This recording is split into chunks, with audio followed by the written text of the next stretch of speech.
Magandang umaga. Thank you for inviting me here today. I'm always very happy to be back at the grade school. So, acts of kindness for others is but a very small response to all the overflowing graciousness that I have received from God all these years. These are all rooted in three kinds of experiences, being in need, being unworthy, and being grateful. Being in need. My parents started their married life with very limited resources.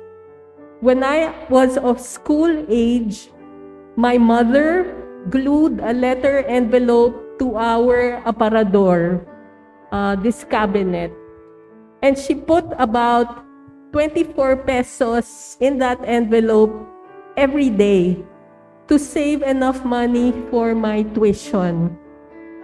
I still have that aparador, and the letter envelope on it, I removed and put in an album. My parents worked hard. They made floor wax, they sewed curtains, they sewed surgical gowns, mail bags, they baked cake, and at one time, even wove wooden window blinds using looms that were inside our house. My mother also prayed hard. She would take me with her to Baclaran and Quiapo. The novenas and songs became familiar to me as I grew up. Over the years, I experienced how God would intervene and take care of us. He always sent the resources that our family needed. All my life, I've been on the receiving end of God's goodness. In the late 90s, both of my parents fell very ill at the same time. Long before there was fast food delivery, Grab Food, or Food Panda, an aunt sent lunch to our house every day. A big pombrera with a hot meal. Yung pombrera, yung bakal na lalagyan na patong-patong. And she would bring it to our house every day at lunchtime. And so that lessened my worries because at that time I was here in school and I really didn't have enough time to take care of all their needs, and I still don't know how to cook. So that was such a big help. Kaya pag nakakakita ko ng pombrera, naluluha ako. When my father died, my mother got weaker and weaker. After 4 months, she needed to be hospitalized because her vital signs started to drop. While she was confined, a co-teacher drove to the hospital all the way to España on a school day. She didn't stay long and she didn't say much, but I felt the love and compassion from the grade school community that she brought with her. She handed me an envelope and just said, "Galing sa amin, para magamit ninyo kung kailangan na." Kung kailangan na. This was so unexpected. At that time, there was still no burial assistance from credit union members. The help from co-workers who pitched in out of compassion just 4 months after my dad's passing, I will never forget that. So God provided for our needs through the kindness of other people. Second, being unworthy. People have been so kind to me in spite of my unworthiness. I'm not that easy to like. Yeah. And I'm not an achiever. As a student, like, I never received academic honors. Not even deportment certificates, yung most friendly, neatest, never. In my early years as a teacher, my grade level coordinators would partner me with the most competent teachers, hoping that I would follow their example. In my younger years, like Ixi, Palma Alejo, and Cecil Tapia, and in my last year, Carmi Abu. Like, even if it was online, I learned a lot from her. I look at her Google Classroom. Okay, this is how you do it. So, my supervisors have been very supportive. Early one morning, our faculty room caught fire. When my grade level coordinator arrived and saw the fire trucks and the firemen, and everybody was telling her, nasusunog ang faculty room ninyo. She said to me later that the first thing that entered her mind was, Remy, ano na naman ang ginawa mo? But, they found out that it wasn't me who caused the fire. Instead, it was like a lizard that was trapped in the electric fan switch box. So, I've been very unworthy, but God has blessed me. People have taken good care of me. So, I go to my third kind of experience. This is about being grateful. So, despite my imperfections, God has been so gracious to me. So it is with much gratefulness that I respond. If there is a need I'm asked to help with, I will try in my small way to help. On my last year before retirement, I thought, I could spend it with Sina Jeff at the CMO. But they said they needed more sections, smaller class size, like, could you teach? Could you go back to the classroom? So I said, okay, sure, yeah. And then, if something is asked that is out of my comfort zone, I beg for much needed grace. Like online learning, Google Suite ang gagamitin, ano yun? Reading all the modules, like, I felt like I was grade 1. I could not even understand the process because I could not understand the words. Hindi ko maintindihan ang mga nangyayari, ang gagawin.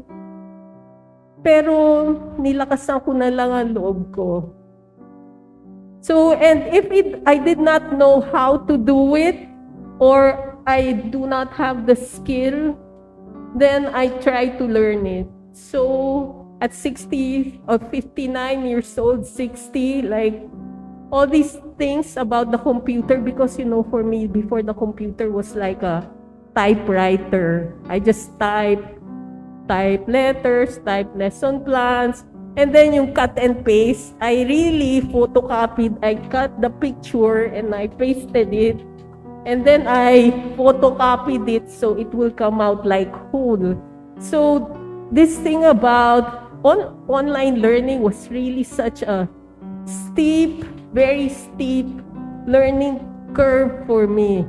Like, but when I felt overwhelmed, I asked for help. And people have been there all these years. So, 39 years of teaching, all the people who have helped me, I could fill a book about each of them. But just my last year, there was like tutor Mikey who taught me about the computer. Ito, pipindutin mo to kapag ganyan. Yung camera, pag gusto mong patayin, itong gagawin mo. Those small things. And then, you have Google Champ gerunds na kahit na gabi na, bakit nawala bigla yung aking grades? Or how do I unsend? So many things. And there was like my GLC Abby, and then academic coordinator Cha. Like, every time I made a mistake, I would just brace myself, and wait to get yelled at. But I would look at them on the screen, and they would just like take a deep breath, and they'd be really patient with me. So my partner Michelle and Carmi and the grade 3 family. So Ateneo de Manila Grade School for me taught me to care because they cared for me. As a new teacher, as an old teacher, they were there. And even the students cared for me. Like Sina Jake, when they were in prep, they were really the nicest people. So Ateneo is such a loving place. So I could not help but, try to be loving also. So if God calls, God will provide. God will give the resources, the people, and the grace. So one of my favorite statues, I'm so glad it's like Barth Marikit. Do you know Barth Marikit, the friend of Jerome? Like, he started making Jose Rizal's Sacred Heart.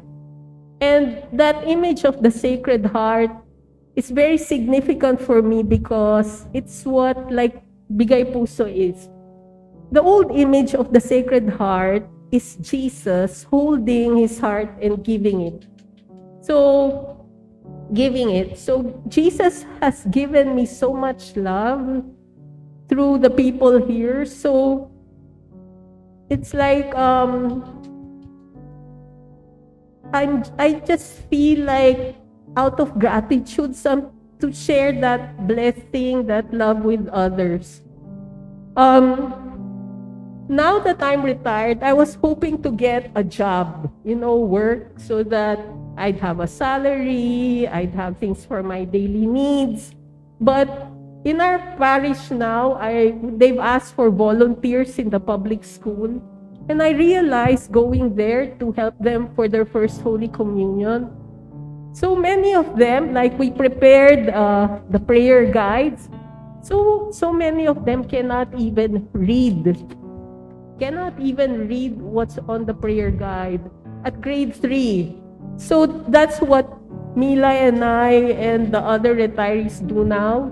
We try to help children learn to read because a World Health Organization report stated in 2022 that 9 out of 10 Filipino children cannot read simple text at age 10. So I said to myself, is this where I'm needed? So that's what I do now. I try to help little children learn to read. So I say to myself, hala, paano yan? What about my daily needs? But one of my favorite Old Testament Bible stories is about the widow of Zarephath. So this widow, there was a famine, and for many years there was no rain.